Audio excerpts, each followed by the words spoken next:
Welcome back to another episode of the Packs What She Said podcast. I'm one of your co-hosts, Maggie Loney, joined as always by Perry Goldstein and Penne the cat, who you may or may not see as we are recording this episode, see or hear. This week, looking at the undrafted free agents that signed with Green Bay after the draft and talking about mandatory rookie minicamp.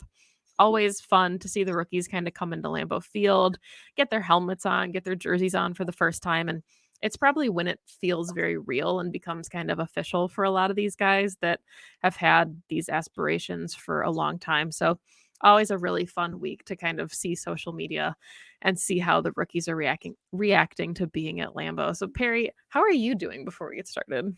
How am I personally doing? How are you personally doing? I'm good. It's crazy that I feel like the off season is kind of like the draft is a very like dividing time, right? There's like pre-draft and post-draft. And when you're on the other side of the draft, it's like you're kind of in the home stretch until the season starts. You know, you got your guys, everyone's in. Like this is more or less like who you're going to be working with on the roster. So wild that we get to like really focus now. And I'm very excited about it. And may or may not see me around Lambeau in August. Can't wait for that too.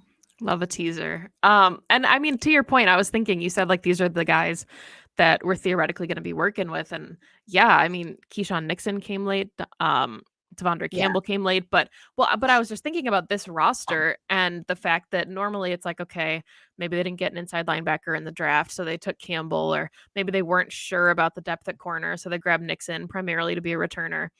It's really hard to find a position group right now after the draft and these undrafted free agents have come in where it's like, oh, I don't know, like I don't feel that good, like. And that's me personally. Maybe you feel differently, but it really feels like every kind of question mark we had, the Packers addressed in some capacity, to the point that I'm not sure there's room necessarily in some of these rooms to add bodies. No, I feel the exact same way. I think, you look at this team on paper. Obviously, all we're working with right now is on paper. And you kind of say, okay, well, is there an area that I'm still concerned about? Is there still like a major area of need? Is there going into the season, am I still concerned? And yes, there's like areas that are stronger than others for sure. We could like go into that. But I think holistically, the roster is pretty filled out. I mean, they're to answer all those questions, like, no, there isn't really an area that I'm too concerned about. I mean, even going into 2023, we felt like, okay, this team is looking really good, but they didn't really address safety, and things like that. So we knew going into the season, there are areas of weakness. Now, naturally, there's going to be areas of weakness, and we'll find them as the season rolls along, like injuries happen, etc.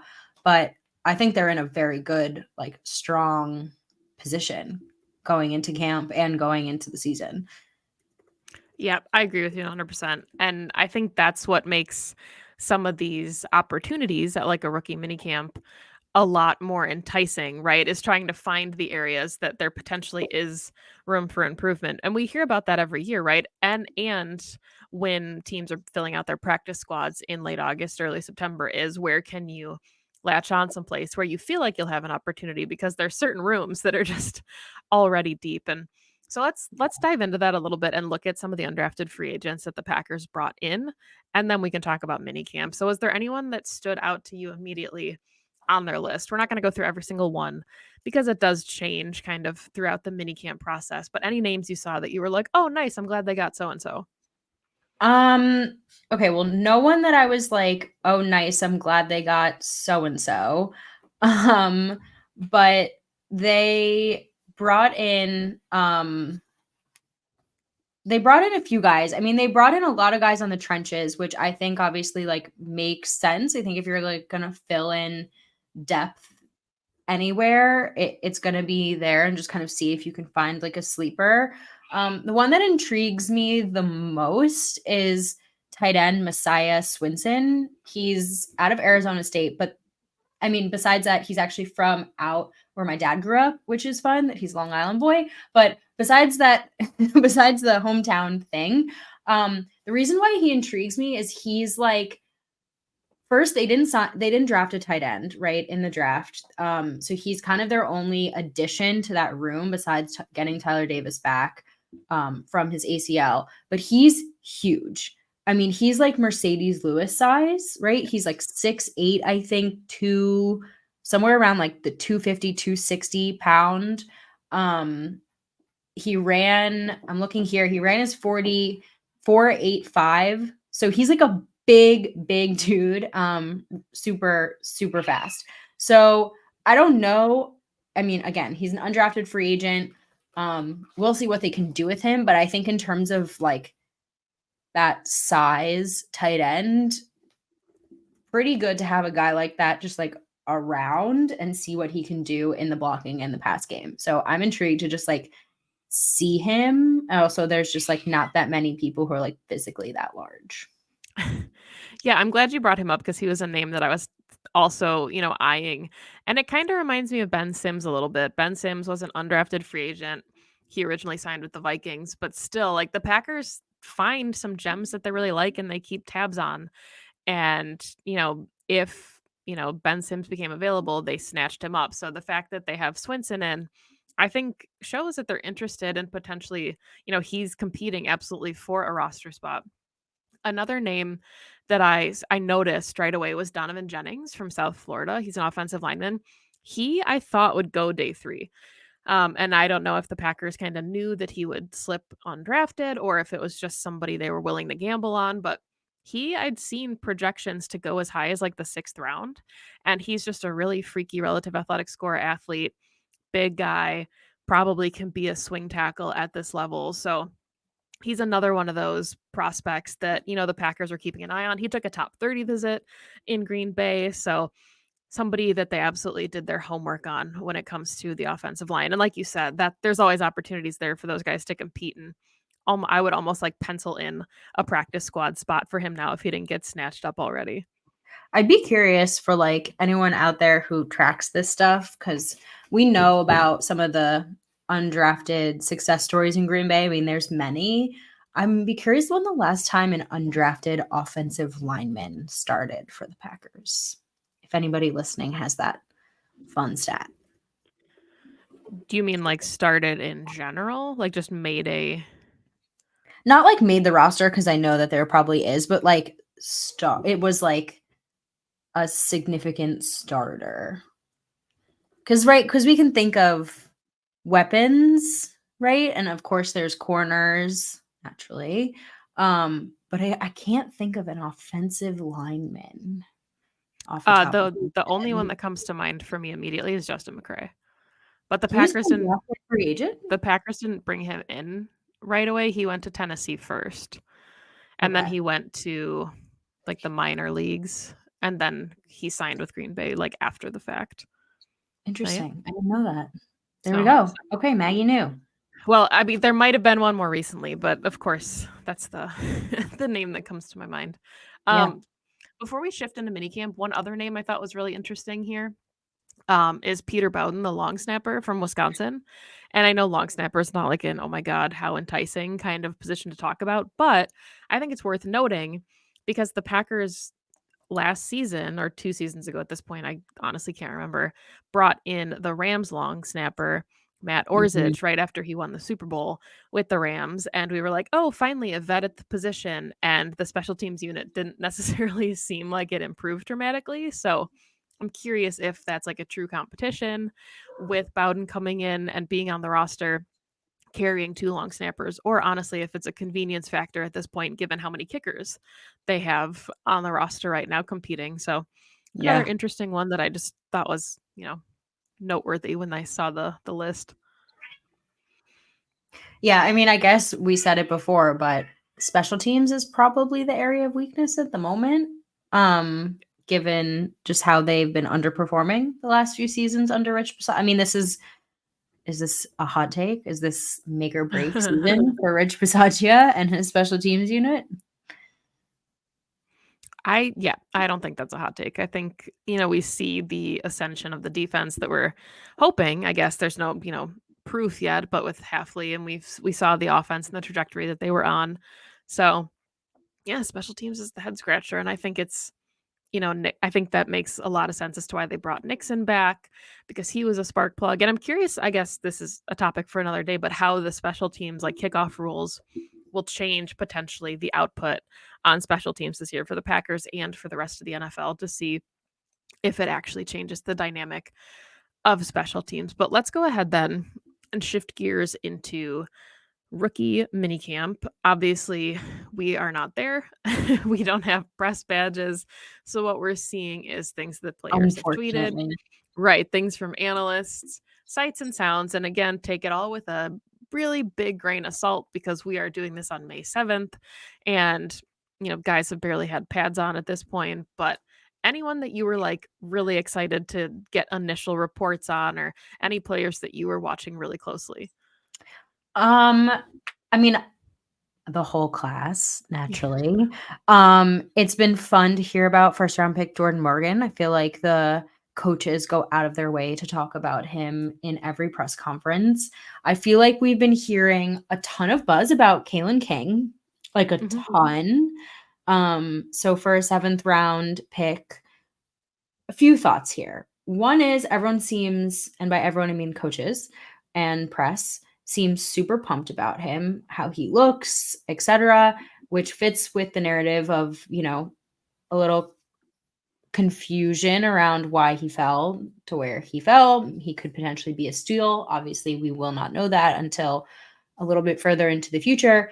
To me, it's still like, can no one explain why he fell? Not that it matters, right? Now that you're in the building, it like legitimately doesn't matter where you were picked. But I do think it's interesting that like when asked about it, the coaches kind of don't really have an answer. Just like a side note to that. But everyone says he looks great. He's playing on the boundary. They think he can play anywhere, super aggressive, like coming in like to the building. Obviously, we listened to his post draft press conference, and he is bringing like kind of that same energy to practice, very hungry, very ready to like prove himself. So hearing a lot of buzz about Kalen King. But for me, I mean, I think my guy who's gonna remain through training camp, I mean, still a lot of ball game left, as our friend Aaron Nagler says, is Marshawn Lloyd. I am just really pumped about him. I think I've just been seeing that he is bringing a lot of juice. I think that's the word that I would use to describe him. And that he is fitting in really well with that running back room. Look, there's no pads, right? So it's kind of hard to tell what's going on out there. But those are kind of the three guys that I've enjoyed hearing about. Yeah, and it's funny because I'm gonna take it in a different direction. And to me, it was the safeties, right? The Packers drafted 3 of them. I wanted to see initially kind of where they would fit or where the Packers would utilize them. And I thought it was really interesting to see that Ketan Oladapo had broken his toe at the combine. And he still had like a really high RAS, still tested really well. But you wonder, maybe if he would have tested a little bit better or how that affected some of his mobility and agility when he broke his toe literally running drills at the combine. And I think he still went on and did his pro day as well, but needed some surgery to fix that, obviously. So he's not out there with the rest of the safeties. But I just thought that was kind of like a unique tidbit that all of a sudden we're finding out after the fact that he, did suffer at the combine, the broken toe. But Javon Bullard and Evan Williams as well. I think it just has a lot of potential, the trio, and how they're going to be utilized. Javon Bullard, I think, actually both of them, really Williams too, they both fit as like such ideal nickel candidates, as well as if you want to play them in the box or kind of free safety floating around. So I'm those are the names that stood out to me immediately, was the same way you looked at Kalen King, just seeing where the Packers might use all 3 of those guys. Yeah, for sure. I mean, that's going to be pretty high on the list naturally, I think, as well, especially when you got everybody in the building. It's like, who is going to be out there next to Xavier McKinney with the ones? My hunch is going to be it's Javon Bullard, but right, it could be anybody. It could be a rotation. Again, depending on what they want to do and how they want to use him. Is Keyshawn Nixon. We are obviously assuming, based on last season, based on his new paycheck, that he is the starting nickel, but they have a lot of options now with what they want to do. And to take it a little bit in a different direction too is like, I think the biggest question mark besides obviously the individual pieces, because we won't know what these guys look like until they play on the field, is Jeff Hafley's defense. Right. Right? Like, we know what to expect from Matt LaFleur and his offense. You know, there's going to be some fun new wrinkles. Obviously, he has some new toys, but we have a black box right now, especially so because this isn't even a guy who was hired out of the NFL. I mean, it's not like we can go back and say like, oh, well, when he coached at X team or when he did this. I mean, this is like truly, truly, I called it on Pack a Day a beautiful mystery as a joke, to quote 12. But like it's a big mystery. So we're just starting to get glimpses, but mostly we're just getting Jeff talking at the podium about his new look defense and about some of the new guys that are in the building. So I'm curious if you were able to listen to anything he said and what your thoughts are, because I think there were some like kind of like things that stood out to me about what he thinks about some of the new defensive players that he's getting, or just the way he's going to like run his defense in general, and like the way he feels about being in the building. But just curious your thoughts there. Nothing like specifically, but it did give me a sense of like, I think that the Hopper selection, right, in the draft was probably the most polarizing one that the Packers made, because everyone was like, well, they just took Edge Cooper.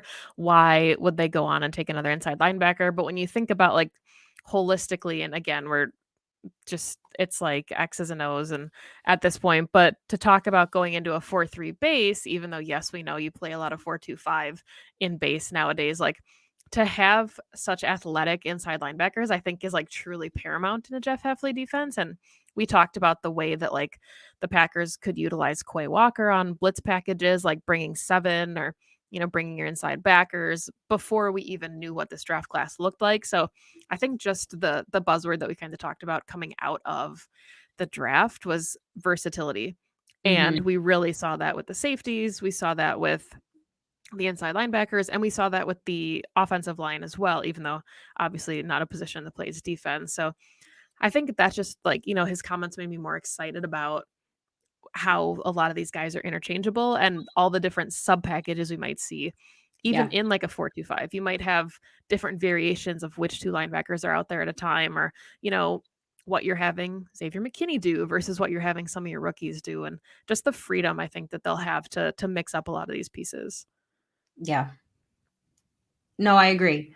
I think it was, I mean, it was pretty coach speak, right? Naturally, but I mean, I think it's interesting to hear the way he wants to use some of these guys, Mhm. to your point, like the way he wants to, and you're seeing it on the field too, how he has, 4 down linemen with their hands in the dirt, not something that we've seen in the past, for example. We're naturally not going to see everything that he wants to do. I mean, probably not until week 1. But just some of the changes and the ways he wants to use guys, especially kind of in that more like middle of the defense. Um, I think the way he describes like the energy in the building, that was probably what stood out to me more than anything else. And again, like he's a guy coming from college. He hasn't been in an NFL locker room in a number of years, and he also hasn't been an NFL coordinator like ever. So it could just be first time, but there is something, and this happens every year. You know, and I don't think this is like a homer take, but you walk into Lambeau, these rookies are seeing Lambeau Field for the first time. Jeff Hafley's walking into Lambeau Field for the first time. You're also walking into a locker room full of guys who are heading into a season that is full of pretty lofty expectations, Yeah. as they should. And you're getting like a certain buzz around the building. And I'm sure, not that the vets are in the room just yet with them, but I'm sure getting a new defensive coordinator and shaking things up on that side of the ball after the probably disappointment that they feel in the way that they have, the production hasn't really been there the last few seasons, um, is probably going to even elevate it even more once they're there. I can imagine what it feels like there right now, right? So I think it was cool to hear him describe it. it's pretty cool that he's also a rookie, I guess, Hmm. technically. Like, this is his rookie minicamp also. I was thinking about that, experiencing it for the first time. So I like getting that, like, side of things because we're never gonna be in there and, like, feel that with them. So I love when coaches come out and describe it in that way, but also good because you could tell that was the energy from the draft picks after the draft, just the way that they reacted to getting picked and all of their interviews. But it's nice to hear that it's carried over into practice. Yeah, that energy piece is always a lot of fun. And I was thinking about that too as you said it. So I'm glad you mentioned it that, like, not saying that there's like a level playing field at this point because there are vets in the room. And obviously, like, Preston Smith doesn't come in with the same like nerves and, needing to prove himself that some like an Evan might. But I do think it's funny that, like, you're talking about the fact that Jeff Halfley is technically coming into his own rookie mini camp. One last point, before we wrap up, that I just curious your thoughts on if you think it matters or makes a difference. I was surprised. I'm sure you were also surprised to see that quarterback Alex Magoo transitioned to wide receiver. So the Packers now have 11 wide receivers on the roster because they brought in a couple for rookie minicamp that stuck around. So in an already really crowded room, I think it's cool that he was doing it on scout team and they decided to switch him over but I'm curious, like, do you think this is a better avenue than quarterback because they've got Sean Clifford, they just brought in Pratt. So, like, I don't know, are the odds better for you in this wide receiver room or are they, you know no? No, definitely not. I mean, it's an interesting choice for sure. I think the odds are probably more stacked against you. You're also, like, behind the 8 ball at this point because you're switching positions at age 29. I think you're more likely to cling to a roster as a third string quarterback than a eighth or ninth wide receiver. I have no doubt he's super athletic. I have no doubt that he could probably play receiver. I mean, isn't he the one that injured Jair on scout team last year? I don't remember that, but So that would be funny. Not funny, playing but in a cosmic sort of way. like, yeah, like playing like tight end or whatever he was playing. But I just think it's a very interesting career choice to make at this stage of your career when you've been playing one position for so long. Yeah, I mean, it certainly is interesting, and it sounded like LaFleur basically was like, "We saw him out there, he was doing it so much on scout team, and he looked good at it, and he's so athletic that we were like, yeah, sure, like, see what happens."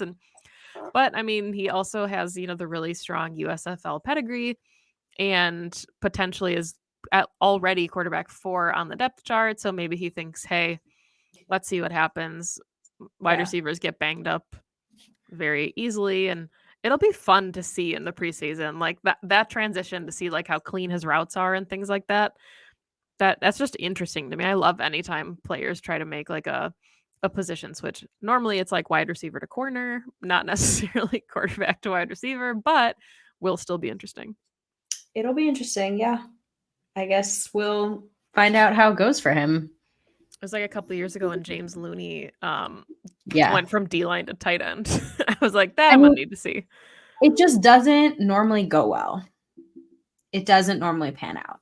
So that's why I find it a really interesting choice, especially when I just think it's probably easier to stick to a roster as a third string quarterback. But hey, teach their own. Yeah, and I mean, dude won an MVP with the USFL as a quarterback, so it's good. Yeah. Like, you'd think you'd be on a practice squad at least somewhere, but Yeah. yeah, 100%.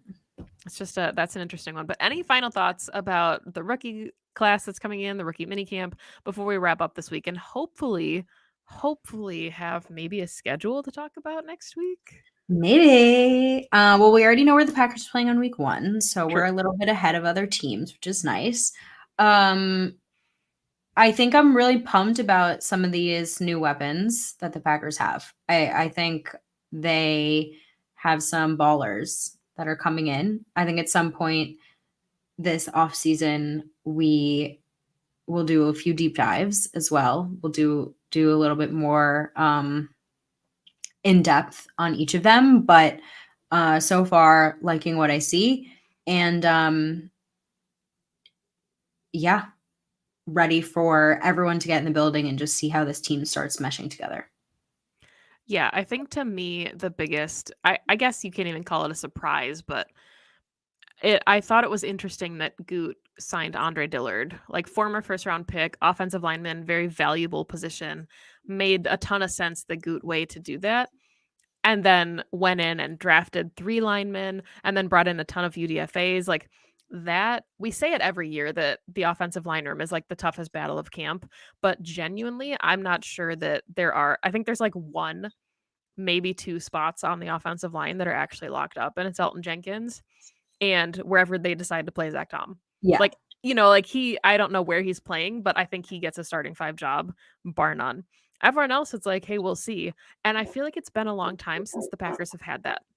We talk about them having like 1 or 2 spots that are going to be competitions, but normally they have vets at all the positions. And this is probably the first time we're going in wondering, like, oh, shoot, it could be anybody. And it's going to be, I mean, it's not just to your point, the first time in a while that there's like mad competition, but also arguably the most important piece of this team to lock down because you're protecting the franchise QB and nothing is going to run through this offense. Everything that they've done, nothing is going to happen if they can't protect Jordan Love and allow him to like do what he needs to do to get the ball out. And I think also his development is take a serious hit if he's not being protected, right? And he has to scramble around and drop his eyes and like try to do too much, and he can't play like through his reads. Because he was wonderful last season, right? And he could do some things off script, but he needs to be able to build on that. It's not he could regress, right? If he can't. So super, super key. Super key. Yeah, really excited to kind of dive deeper into a lot of these individual positions. I'm sure we'll have a ton of off-season content to go through all of those a little more granularly. But thank you for joining us for the Packers podcast. This is all the time that we've got for today's show. You can follow the show on YouTube if you don't already. Make sure you like and subscribe. We appreciate all of the clicks and all of the views. If you're listening in the audio format, we appreciate that as well. Thank you so much for downloading each episode. It helps out our numbers tremendously. You can find the podcast on Twitter at PWSS Podcast. You can find Perry at Perry_Goldstein, at Maggie J. Loney for me. And that is all the time that we've got. So go Pack, go. Go Pack, go.